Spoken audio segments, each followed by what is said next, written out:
এ কি? কিসের আওয়াজ? কিসের আওয়াজ হলো এটা? হ্যাঁ? ওমা, ওমা কি হলো কি মা? ওমা কথা বলো মা, কথা বলো। ওমা তোমার কি হলো? ওমা ওঠো মা, ওঠো। কি হলো কি মা? কিচ্ছু হবে না মা, তোমার কিচ্ছু হবে না। চলো মা চলো, তোমায় নিয়ে আমি ডাক্তারের কাছে যাবো মা, তোমার কিচ্ছু হবে না মা। তাহলে ছোট্ট বন্ধুরা, চলো আজকের গল্প শুরু করা যাক। মেজো বৌমা, মেজো বৌমা, মেজো বৌমা, ও মেজো বৌমা, কই গেলে? হ্যাঁ, আসছি মা, আসছি, আমি রেডি হচ্ছিলাম মা। ও মা, বলুন মা, বলুন। মেজো বৌমা, তোমরা তো কেউ থাকবে না, স্কুলের সেই অনুষ্ঠানে যাবে। আমি ভাবছি সেই পুরনো তুলসী মন্দিরে গিয়ে একটু সাফ সাফাই করবো, বুঝেছো? যাকগে, ঝাড়ু আর সেই ঠাকুরের বালতি কোথায় রেখেছো বলো তো? এসব কি বলছেন মা? আপনার মাথা টাথা কি খারাপ হয়ে গেল নাকি? আপনি জানেন না ওখানে কেউ যায় না ভয়ে? আর যাবেন না মা ওখানে আপনি। শুনুন মা, আপনার শরীর কিন্তু ভালো নেই, ওখানে যাওয়ার কোনো প্রয়োজন নেই মা। যখনই এমন করে রিঙ্কি বলছিল, তখনই রিঙ্কির শাশুড়ি মা বলে ওঠে, আহ মেজো বৌমা, আমি যেটা বলছি সেটা বলো। ঠাকুরের বালতি আর ঝাড়ু, যেটা দিয়ে আমরা মন্দির পরিষ্কার করি, কোথায় রেখেছো বলো তো? হ্যাঁ, আমাকে যেতে দাও, আমার কাছে বাধা দিও না তো তোমরা বাপু, আমার আর ভালো লাগে না তোমাদের নিয়ে।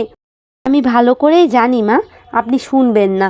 ওই যে উঠোনে তুলসী তলার পাশে রাখা আছে ঠাকুরের বালতি আর ওই যে মন্দির ঝাড় দেওয়ার ঝাড়ু। আপনি যা ইচ্ছে করুন মা, আমার কথা আপনি শুনবেনও না, আমি বরঞ্চ চলে যাই। আর এদিকে তুলির ঠাম্মি ঝাড়ু আর বালতি নিয়ে সেই তুলসী মন্দিরে চলে যায়। কতদিন পরে সেই তুলসী মন্দিরে যাচ্ছি। হ্যাঁ, আমার শ্বশুর মশাই বেঁচে থাকতে আমাকে এই মন্দিরটা করে দিয়েছিলেন। আগে কত এই মন্দিরে সময় কাটাতাম। ওই তো সেই মন্দির দেখা যাচ্ছে। যাই। তারপর তুলির ঠাম্মি হাঁটতে হাঁটতে সেই মন্দিরের দিকে যেতে থাকে, আর যেতে যেতে বলতে থাকে, আগে এই পথে কত লোকজন যাওয়া আসা করতো, এখন কোনো লোকজনের দেখাই মেলে না। আর রাস্তাঘাটেরও কী হাল হয়েছে। একসময় এই মন্দিরের পুরোহিত মশাই সব সময় মন্দিরের কাজে ব্যস্ত থাকতেন। সত্যি দিনকাল কিভাবে বদলে যায়। এই বলতে বলতে তুলির ঠাম্মি বালতি নিয়ে হেঁটে সেই মন্দিরে প্রবেশ করে, আর গিয়ে দেখে মন্দিরে তো তুলসী গাছে পুরো ভর্তি, আর চারিপাশটা জঙ্গল। আর তাই দেখে তুলির ঠাম্মি বলতে থাকে, ইস, এই কি সেই মন্দির? একসময় শ্বশুরমশাইয়ের সঙ্গে কত আসতাম, এখন তো দেখে গাটা বেশ ভার হয়ে থাকে। ভয়ঙ্কর পরিবেশ তৈরি হয়েছে। যাকগে, এসেছি যখন পরিষ্কার পরিচ্ছন্ন করার কাজটা শুরু করে দিই। বালতিটা এই বলে তুলির ঠাম্মি রেখে দেয়, আর ঝাড়ুটা নিয়ে তুলসী বিদির এক পাশে রেখে দেয়, আর বালতি নিয়ে চলে যায় সেই পুরনো কুয়া পাড়ে। সেখানে গিয়ে এক বালতি জল নিয়ে আসে তুলির ঠাম্মি, আর জল আনতে আনতে ভাবে চারপাশটা কি নিঝুম। এরপরে ভাবতে ভাবতে তুলির ঠাম্মি ঝাড়ু হাতে নিয়ে সব জায়গা ঝাঁটা দিয়ে পরিষ্কার পরিচ্ছন্ন করতে থাকে। আর তখনই তুলির ঠাম্মি হঠাৎ করে মন্দিরের দরজা খোলার একটা আওয়াজ পায়, আর তখনই তুলির ঠাম্মি ভয় পেলেও কিন্তু ভয়টাকে গায়ে না মাখিয়ে আবার সেই ঝাড়ু দিতে থাকে। মন্দিরটা তাও অল্প পরিষ্কার হয়েছে। এভাবেই প্রতিদিন যদি একটু আমরা এক একজন করে পরিষ্কার পরিচ্ছন্ন রাখি, তাহলে মন্দিরটা বেশ পরিষ্কারই থাকে। এই বলে তুলির ঠাম্মি বালতিতে একটা কাপড় ডুবিয়ে সেই তুলসী বিদি মুছতে যায়। এত ধুলো পড়েছে, আর হবে নাই বা কেন? কেউ কি আমরা এসে পরিষ্কার করি? ভাবতেও লজ্জা হয়। এই মন্দিরটা আমাদেরই বংশের কেউ একজন গড়েছিলেন। হ্যাঁ, কত লোকজনের আনাগোনা, কত মেলা, আর এখন কিনা একদম নিঝুম। আমারই ভুল হয়েছে, আসার সময় মালাকে বলে রাখলেও হতো, আমার সঙ্গে আসতো। এই বলতে বলতে তুলির ঠাম্মি লক্ষ্য করে তার পেছনে বুঝি কেউ দাঁড়িয়ে আছে, আর হঠাৎ করে সে তুলসী বিদি মুছতে মুছতে তুলসী বিদি মোছাটা থামিয়ে দেয়। চলো তাহলে আমরা দেখে নিই তুলির ঠাম্মির সঙ্গে আর কি হতে চলেছে।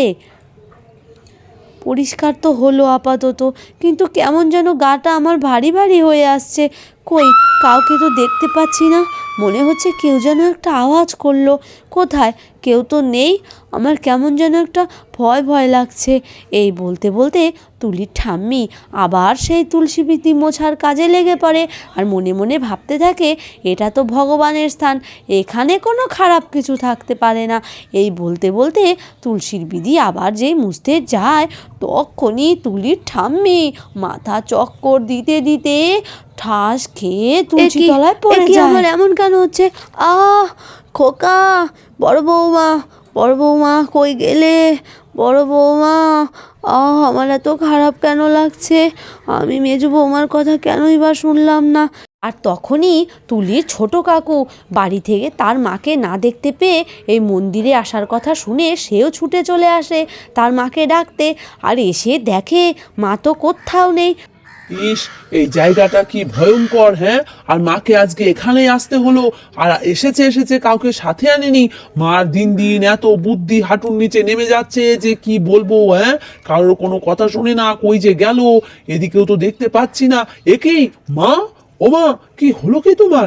সত্যি মার জেদের জন্য যে আর কি হবে। ওমা, মা কি হলো কি মা?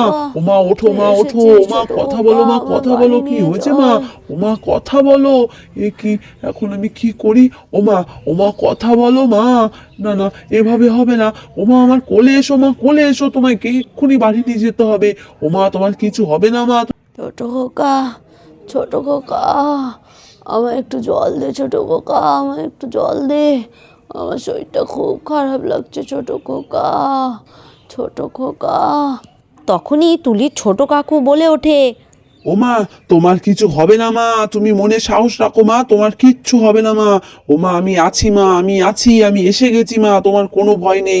চলো মা চলো, তোমায় তাড়াতাড়ি করে বাড়ি নিয়ে যাই মা, তোমার কিচ্ছু হবে না মা, তুমি সুস্থ হয়ে যাবে মা। তারপর তুলির ছোট কাকাই তাড়াতাড়ি করে বাড়ি নিয়ে যায়। মা, মা কথা বলো, মা কথা বলো, বাড়ি এসেছি মা, কথা বলো, মা কথা বলো। বড় বৌদি, মেজ বৌদি কই গেলে? শিগগিরই এসো, তুমি এক্ষুনি ভালো যাবে মা, এক্ষুনি ভালো যাবে। কি হলো কি মা, কি হলো? ও মা কথা বলো। তারপর তুলির ঠাম্মিকে তুলির কাকাই বিছানায় শুইয়ে দেয়। দিকে তো তুলির ঠাম্মি, মেজো খোকা, মেজো খোকা কই গেলি? বড় খোকা কই গেলি রে? আর তক্ষুনি একি ভাই, কি হয়েছে কি মায়ের? হ্যাঁ, কি হয়েছে? হ্যাঁ, নিশ্চয়ই ওই মন্দিরে গিয়ে কিছু হয়েছে। হ্যাঁ, আমি কতবার বলেছিলাম সরো দেখি ভাই, সরো সরো। মা, ও মা, আপনার কি হলো কি মা? আপনাকে আমি কতবার বলেছিলাম যাওয়ার আগে ওই মন্দিরে যাবেন না। কিচ্ছু হয়নি মা, কিচ্ছু হয়নি। ভাই তুমি শিগগির আগে ডাক্তারকে ডাকো, মায়ের ভীষণ শরীরটা খারাপ হয়েছে, কি যে হয় কে জানে। এখন তো বদ্দি ভাইও বাড়িতে নেই। হ্যাঁ, আর ভাগ্যিস আমিও রেডি হয়ে বেরোইনি, আমিও তো রেডি হয়েছি যাবো বলে। যাকগে তুমি আগে ডাক্তারকে খবর দাও, যাও যাও। এক্ষুনি যাচ্ছি বৌদি, তুমি মায়ের খেয়াল রেখো। তুলির কাকা চলে যায় ডাক্তার ডাকতে। বৌমা, মেজো বৌমা কই গেলে? মেজো বৌমা। হ্যাঁ মা, হ্যাঁ, কি হলো কি মা? মা আপনার কি হলো মা? কি হয়েছে মা? আপনার কিচ্ছু হবে না মা, আপনি সুস্থ হয়ে যাবেন মা, স্থির হয়ে শুয়ে থাকুন। আপনার কিচ্ছু হয়নি মা, কিচ্ছু হয়নি। কতবার বললাম বলুন তো মা, যাবেন না, ওই মন্দিরে যাবেন না। আপনি কেন যে শোনেন না কিছুতেই বুঝতে পারি না মা। আপনি শুয়ে থাকুন, আপনার ছোট ছেলে ডাক্তার ডাকতে গেছে মা, আপনি চুপটি করে শুয়ে থাকুন। আর তখনই তুলির ঠাম্মি বলে ওঠে, না মেজো বৌমা, না না, আমায় ডাক্তার দিয়ে কিছু হবে না, আমার কিচ্ছু হয়নি, আমার কিচ্ছু হয়নি মেজো বৌমা। এই বলতে বলতে তার শাশুড়ি উঠে বসে পড়ে। শুয়ে পড়ুন মা, শুয়ে পড়ুন, আপনাকে নিয়ে আর পারা যায় না মা। তুমি শান্ত হও মেজো বৌমা, শান্ত হও।